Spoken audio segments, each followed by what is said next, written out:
Howdy, y'all. Welcome to the EEARSS Podcast, produced by Terrier TV. My name is Frank Robb. That is Bill Curtis. That is the magnificent Cindy, who is back to do all of the incredible things she does. Like always, we're so happy to have you back for this episode. Back to cause chaos. Well, if that's what you want to do, Cindy, you are more than welcome to throw all the chaos you can handle. Yeah, absolutely. Yeah, we're okay with that. We've missed you very much, so glad to have you here. Yes, we've needed chaos. We've been very, very boring. Well, it's good to be back. So this episode will be episode, I think this will be episode 5 or 6. I don't remember which one. I think this is episode 6. No. This is episode 5? Episode 5. Is it episode 5? For this season, yeah. Okay. Because we did doubles. We had an issue with the first episode I posted. For some reason, I posted it as season 3, episode 41 on one thing, and everything else it said season 4, episode 1. And I'm like, and I've been trying to go back And in the metadata and like rename it. On the website, it's right. On YouTube, it's right. On all the platforms where it goes out, it's right. I can't figure out where it got season 3, episode 41 from because I never typed that in there. I can't. It's going to take someone much smarter than me to figure it out. AI did it. It could be. I'm blaming AI. Yeah. Yeah, it could be. Yeah. AI. That's some terrifying stuff going on with that right now. Oh yeah, it can. I don't know what to think about it. I'm afraid to even. Someone typed my name into it and sent me the search results. It was awful. Do you want that thing to change? Got to say nice things about it. Mm-hmm. Say nice things about AI. AI is wonderful. I love Choose AI. wisely, Is it Frank. hooked up to our show? It listens It's to always everything, listening. man. We got It's everywhere. 3 cell phones sitting right here. Yeah. Have you ever done that? Have you ever just said something in a room and then waited for it to drop into your stuff? I mean, just say something off the wall. I hear that, but I never see it come to fruition. Never? Oh, I see it all the time. Yeah. man. I've never seen it work out that way. All the time. I talk about camping, talk about tents or something, and within 2 days, I guarantee you my Facebook ads now will be camping in tents. there you go. Camping in tents. Camping in tents. Camping in tents. There I you guess go. we'll see if that's true or not. I don't camping in know. tents. I see it happen all the time. Maybe you have your microphone turned off. Maybe, you're. I mean, we're fixing to talk to somebody on it, so I hope it's not So, turned yeah, off. so it's not turned off. Yeah. I don't know. Maybe you don't pay attention. I keep my location off. Oh, do you? Okay. I do. Well, Because there I'm, I don't know. I 'Cause don't, you're I don't want secretive my cell that phone way. sneaking around following me. But yet you're on a podcast telling everybody where you've been and what you're doing. Over the weekend, hit Chicago up. It was up there you go. for Okay. the block club block party. Something you don't, I can't say. We have parties. We have street parties, you know what I mean? Different Right, events, sure. but the whole idea of a block party is a very different animal. It's In not Chicago? something. Oh, yeah. Not something we in the South, I think, understand. It was an absolute blast. Went by, enjoyed that, and then went by Whitney Reynolds, a past guest of ours. Went by their street party and hung out with them for a little while. That was pretty epic. Okay. Yeah, Wow. pretty epic. So you just hopping street parties? Again, didn't Man. understand what I was missing. It was quite a bit of fun. You're a. What a party. I animal. met so many dogs, which is always like the highlight of everything I do. Okay, I okay. stop and pet people's dogs. I can't help myself. A lot of amazing dogs in Chicago. Whitney has a dog named Crouton. Maybe the Okay. cutest name I've ever heard for a puppy dog. It's Okay. about this big. It's a little fluff ball, and Crouton's pretty. Crouton. Crouton's pretty awesome. Oh, yeah. I can't get Crouton out of my mind. It's a really cool Okay. dog. My dogs would not be happy to hear that. So, Blitz, Yes, you can't do Blitz, that. Marble, and Don't Opie, talk do about not listen to this, please. it. There you go. All right, you guys ready to jump into today's episode? Let's do it. We were discussing this before we started. Maybe the most amazing bio we've. Well, it's not. I don't know. It's everybody's bio that comes on here that sends us one are epic.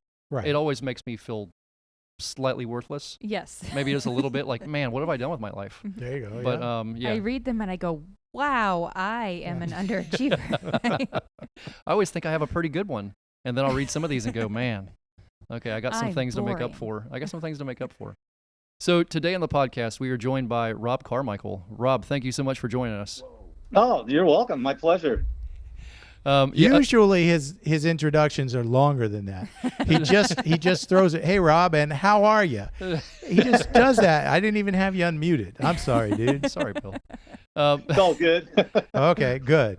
Rob, you were, man, me and you first met through social media. You reached out to me, said, hey, I'm actually a crocodile specialist group member. I'm north of Chicago, and we started chatting from there, and it's been such a blessing knowing you. How in the world did you get your start into the world of crocodilians? And tell us a little bit about what you did there north of Chicago for so long. Sure. Yeah. I mean, my fascination, probably like a lot of your guests, my fascination started when I was probably 4 years old. When I was 4, my twin brother, I have a twin brother, and we basically were really into dinosaurs, like every kid. And eventually that kind of spawned into wanting to have our own little living pet dinosaurs. So begrudgingly, I guess, at the time, my parents said, all right, I'll tell you what, we'll get you a pet. So, we started off with an iguana, and that just kind of led up to one after another. And that just kind of fueled my fascination with reptiles in general. I spent most of my youth out in the forest catching snakes and toads and frogs and salamanders and things like that. I also spent a lot of time playing sports too. But as I continued on throughout my younger years and through high school, back then it was just kind of a weird thing to be interested in reptiles. Most people looked at me like I was some kind of oddity more than anything. And it wasn't until I was in college I had a professor, Mike Korn, who's just legendary in the field of herpetology. He was my biology teacher, and he showed me that there really is a career working with reptiles if I really wanted it. And I wouldn't say I was the poster child for a great college student, but I got through it, and eventually I sort of took a little a turn after college. I got a degree in education and biology, and decided I was going to go play professional baseball. So I did that for a couple of years, and I had just the best time ever. Made a lot of lifelong friends, both in college and professionally. And but really deep down, my passion was always reptiles, and especially crocodiles. Growing up in Chicago, there's not a lot of places you can go see crocodiles other than the zoo. So my twin brother and I pretty much dragged my parents, maybe it's vice versa, but we dragged them to Lincoln Park Zoo just about every day, or Brookfield Zoo. We didn't have a lot of money, so we usually opted for the free Lincoln Park Zoo option, and spent countless hours down in the old basement just watching all the reptiles, and especially the crocodilians. So when I had the chance to start to actually work with crocodiles, Ray Pauly, who's another legendary curator who's at Brookfield Zoo, was the guy that I reached out to. My brother was a keeper there, and Ray kind of took me under his wing as well, and really showed me the ropes. And that's when it started fueling this idea of, man, I could do this professionally. And back in 1995-ish, I was out of college at that point. I was well out of college and still trying to figure out what I wanted to do. And I made a pitch to our city, City Lake Forest. I made a pitch to our park and recreation director. I said, Fred, his name is Fred Jackson, who's the director. I said, Fred, we don't have a nature center here in town. And he's like, no, we don't. I'm like, we need to have a nature center, or a zoo. Now, the word zoo can have a negative connotation when you're in a really wealthy community. So I sort of had to creatively package it as a quote unquote nature center, even though it really was a zoo. And my first order of business after we got approved to utilize a little bit of space at the rec center was to start working with crocodiles. That was what I always wanted to do. So we started off with some alligators, and in 1990, somewhere around mid 90s, we had a chance to relocate to an old farm in Lake Forest, and that just fueled the opportunity to really start growing our crocodile collection. I mean, it went from American alligators to all of a sudden we had Orinoco crocodiles, saltwater crocodiles, Philippine crocodiles, Siamese crocodiles, and then getting a chance to get involved with the IUCN, the crocodile specialist group, and the crocodile advisory group through AZA, and starting to realize that there's this really awesome network community of like-minded crocodile experts and fans, I guess, for lack of a better word, that were as interested in crocodiles and their conservation as I was. And so we got a chance to get involved with like the Head Starting program with the Orinoco crocodiles and some other things over the years. And it's just been an amazing experience. And also I got a chance to work with my other favorite group of reptiles, and those are venomous reptiles. So this little nature center probably grew into one of the largest public displays of venomous reptiles in the Midwest. We had everything from indigenous, from native species to king cobras and bushmasters and Manxion's vipers, and you name it, we probably had it. And I think the city never quite got their head wrapped around the fact of what I was building there. But by that time, we were so popular that the public loved it. They loved to bring their families out, and it just kind of kept growing from there. Amazing, truly amazing. You were talking about the community of people in the crocodile specialist group. I don't know there's another community quite like the group of people that work with crocodiles that do it professionally. There's something different in a great way about this group. Where you can just make a phone call to somebody, and next thing you know, they'll have a place for you to stay at their house. Yeah. I can't say there's many communities that work with wildlife of any other kind where you can pull those kind of connections just literally from a phone call out of a hat.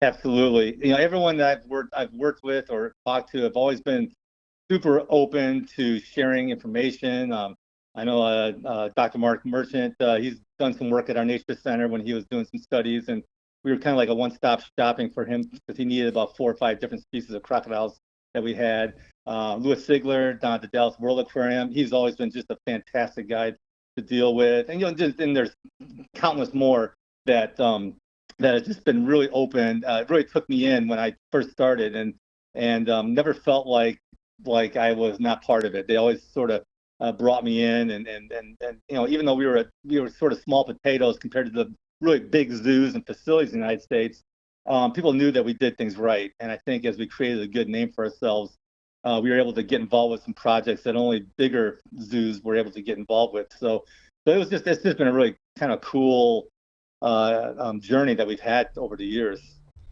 So before we jump ahead to the next part of this story, I want to backtrack to baseball for a second. So I did not realize you played professional ball. Tell us about that. Yeah, it was after college. I actually was offered a contract to play professionally in Australia, which would have been awesome, but timing just wasn't quite right, and I really wanted to stay close. My ultimate dream at the time was maybe to get a chance to play at the major league level. Didn't quite pan out that way, but I had a chance to go play in the independent league, and really just it was just such a cool experience because I was probably a platoon player in high school. Even though I had skills and everything else, we just had a really good team. And then in college, I really started to excel and just put all my effort towards doing that, and had a really good college career. And that's when I got noticed, and I never thought of doing it beyond that. But when I had an opportunity, I thought, this is something I'll never get a chance to do again.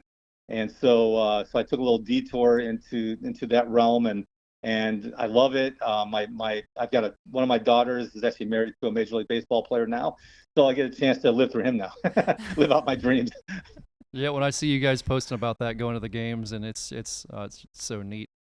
Yeah, it's cool. It really is. It's a different life. No doubt about it. Yeah, no doubt about it. One of the things I found myself asking Brandon Moore, another crocodile specialist group guy who we had on last season, who was also a professional athlete. He played for the Patriots for a minute. What did you learn from being a professional athlete that you took on to what you're doing now? Yeah, that's a great question, because people oftentimes don't really associate connections between being a professional athlete, or even a college athlete, and then doing something as crazy as working with venomous reptiles and crocodilians. But for me, it actually worked out great, because playing sports, in my case baseball, it really helped do a couple things. One, it helped me to get laser focused. It helped me to be prepared, helped me to use visualization. So when I am, when I was working with king cobras, for example, it's not just opening the cage and take it out like you see on YouTube. It was more about visualizing what could this animal do. What's the worst case scenario that could happen, and really work on that visualization techniques. And then also just throughout all my training as a professional athlete, also honed my physical skills and my reaction time. And that also, when you're working, as you know, when you're working with crocodilians and venomous reptiles, hesitation can literally kill you. And you better be on top of your game. Yes. You better be on top of your game. So I think just developing those sort of fast twitch muscles, and the coordination, the accuracy, all those kind of things all play together in making sure that that I was as safe as can be. Now, okay, hold on a oh, second. go So ahead, how Bob. many times have you been bit by a snake?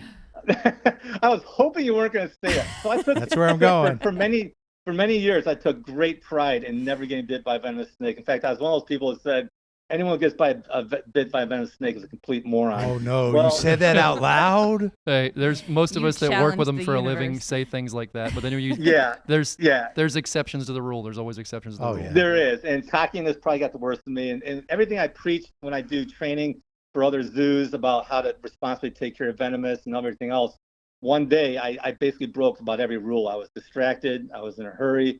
I was just having a bad day, and I was in a rush. We were getting ready to. There was a researcher. I can't remember his name right now, but years ago, he was doing some research on pygmy rattlesnakes at the Field Museum, and he really needed some live specimens to draw some venom from. So I was in a hurry. I quickly was trying to get the pygmy rattlesnake out, and just blink of an eye got nailed. And luckily, it was a pygmy rattlesnake. It wasn't bit by a something like a bushmaster or yes, anything luckily. like that.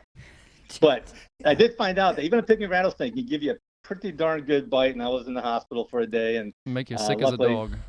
I was sick as a dog. It messed up my circulation. That I started developing blood clots, and even to this day, I still have to go in for annual scans to make sure they don't reappear. So it was just one of those millisecond stupid moments that I should have just not handled the snake. So it's only been one though. Only one. But still, Wow. one too many. One too many. Yeah, One too okay, but still, I mean, But that's pretty considering good. I've had thousands of interactions with venomous snakes, I guess it could be a lot worse. So yeah, it's not so bad. Yeah. Oh yeah. Yeah, so George Van Horn, who I actually had breakfast with this morning, who we've Oh, had on the yeah. podcast, Oh, a, did you? a dear friend. We dropped him off at Diamondback this morning. George works, milking these things, Oh yeah. 80, 90 of them a day sometimes. And he's been envenomated many, many times. Mhm. But it's just, people always think this, you meet those people that want to scratch themselves with fangs and all this goofy stuff. They don't realize that it's the rare person in life. I mean, the 1 in a billion that gets less sensitive to that. You get more sensitive the more you work with them.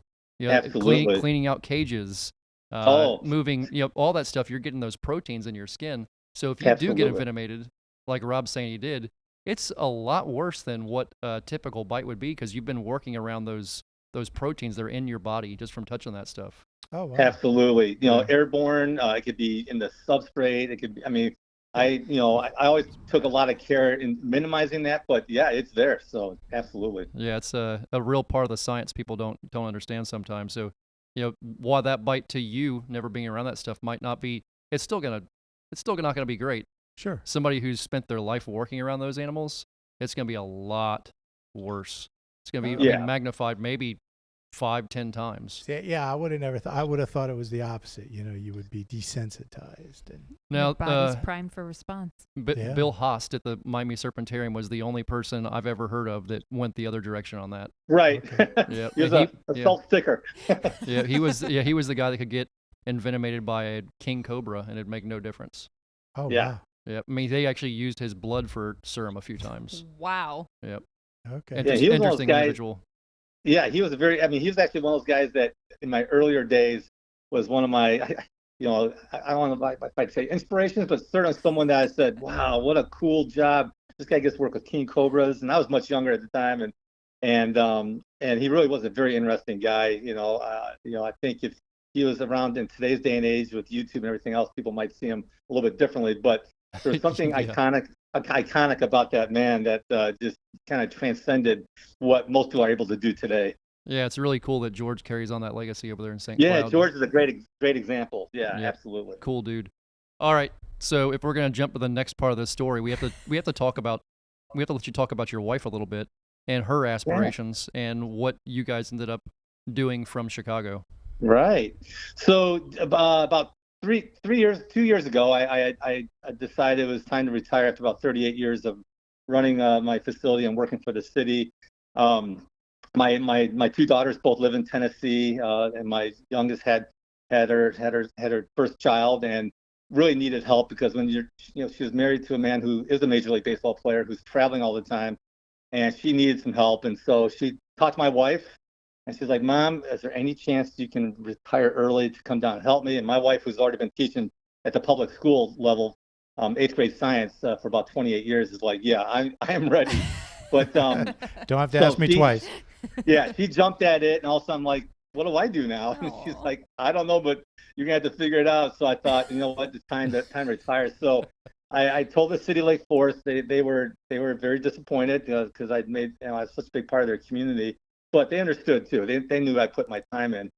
So we started about a 8 to 10 month process of trying to hire someone to take over for me. And we could quickly realize that no one in today's day and age really wants to work 80 to 90 hours a week and being on call 24 hours a day and dealing with all the demands of being in a city government. Yeah, exactly. And so after we looked, we searched, we went through lots of search firms. We couldn't find anyone. We found people, but no one that could really take this place to the next level. They had to make the very painful decision to close the Wildlife Discovery Center down. And it was a really controversial decision. Hundreds of people were packed in the city council chambers, expressing their displeasure. They weren't mad at me. They just were upset that this really great community attraction was leaving. It was closing down, or being, I guess the political term was being sunsetted. So I went to the mayor and I said, look, what would you think if I continued the Wildlife Discovery Center down in Tennessee? He's like, honestly, you started this thing. What? Go for it. You take it, run with it. Maybe I'll help dampen some of the things that are going on here, make people, at least feel good that it's not just completely gone. It's still around, just in, another area. So my wife and I talked a lot about, do we just rebrand it? Do we have a new name? But we thought, you know what? We spent so many years. This thing is basically you and I, and we started it. We came up with the name. We built it, and let's just continue. We already had a good following of people, whether it's on social media or whatever. So we started the Wildlife Discovery Center in Tennessee, and we decided we did not want a brick and mortar facility. Been there, done that. As much as I loved doing it, it was extremely demanding. But we decided to do it more as an outreach educational program. So we started reaching out to the school districts down here in Southwest Tennessee, and we started to make some really good contacts. And my wife, about 2 years ago, she got her doctorate in education. So she's Dr. Carmichael, and her official title with the Wildlife Discovery Center is curriculum director. And she and I will actually be presenting at the Journal of Curriculum Theory, their annual conference in Bergamo, Ohio, on curriculum theory and classroom practice. And so we're going to be presenting our wildlife education approach and how we are able to get into, reach these kids in different ways. And the bottom line is the real all stars in this whole thing are the animals that we had a chance to bring down from Chicago. I couldn't bring all 750 animals as much as I'd like to, but we decided we picked about 75 animals that we brought down here, from reptiles to we have a couple of sloths, which are very popular, and a couple of our owls that we brought down here. And of course we have one crocodilian that we're allowed to keep in Tennessee. You can keep a caiman. So we have a broad-snouted caiman named Bowser that's with us too. And if I could ever get a black caiman, that'd be pretty darn cool, but I don't think that's going to happen. Yeah, that's a hard one for anybody to pull off. I know. But so that's kind of where we're at now. We're doing a lot of school programs. We're doing YMCA camps. And the beauty of it is, for us, is quote unquote retired people. We can do this around our own schedule. We can make it as busy or as not busy if we want. We can still go and travel. We can go see our daughter's our son-in-law play baseball. We can, we have a lot of flexibility in what we do. We're also going to be involved with the state's amphibian monitoring program. So we are doing that will be after the new year. We'll be involved with that. And then also I'll be helping the TWRA, the Tennessee Wildlife Resources Agency, to monitor the influx or the northerly sort of migration, I guess, of the American alligator in Tennessee. And as their ranges are continuing to move northward a little bit, we're realizing that education is going to be such a critical thing. Because right now, people in this part of Tennessee, you say the word alligator, they think that, oh my gosh, no one's safe anymore, and the posses are out to look for them and everything else. So Half we really of Florida feels the same way. Don't worry. I'm sure, but we'd love to try and get ahead of it a little bit and educate people that we can all kind of live peacefully together, hopefully. And that's kind of another thing we'll be doing down the pike as well. No doubt. Well, that's amazing. We'd love to get you down here to catch some alligators with us. And if you need any help with anything up there, please keep us in mind. I will definitely, I'll be picking your brain, Frank, about surveying and stuff. I have a few ideas, but I could use some expertise from someone who's actually done it down there. So yeah, whenever you want, let's get after it. I got Yeah. some other things to tell you about in reference to that, but we'll talk about that stuff off the air. Sounds good. Yeah, we'll keep our secrets secret. There you go. Okay.